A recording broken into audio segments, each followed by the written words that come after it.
Berdasarkan data Dinas Pertahanan Pangan dan Peternakan Provinsi Sumatera Selatan, setidaknya lebih dari 500 ekor kerbau di Sumsel mati diakibatkan penyakit ngorok. Sebagai antisipasi, pemberian vitamin dan vaksinasi terus digencarkan.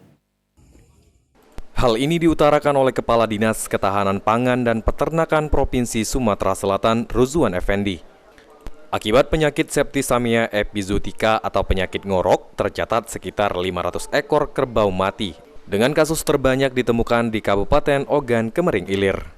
Untuk itu, DKPP Provinsi Sumatera Selatan terus menggencarkan pemberian vaksinasi kepada 26.000 kerbau yang ada di 6 kabupaten kota di Provinsi Sumatera Selatan, dengan menyiapkan vitamin dan vaksinasi sebanyak 10.000 dosis. Dari 10.000 dosis yang disediakan, sudah didistribusikan 1.000 dosis untuk Kabupaten Empat Lawang, 100 dosis untuk Lubuk Linggau, 500 dosis untuk Muara Enim, 300 dosis untuk Ogan Ilir, dan 5.000 dosis untuk Kabupaten Ogan Kemering Ilir.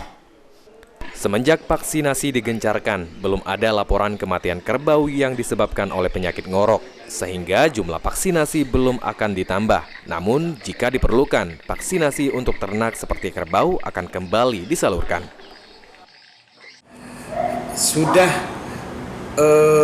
Trennya sudah menurun, tidak ada lagi laporan-laporan yang masih mati. Hampir di semua kabupaten sudah tidak ada lagi laporan yang terdeteksi terbaru yang mati. Empat Lawang memang ada beberapa hari yang lewat ada yang mati, tapi hari ini belum ada terlaporkan yang mati. Hingga saat ini, Pak.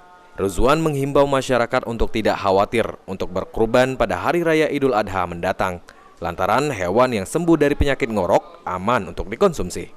Eki Saputra, PAL TV.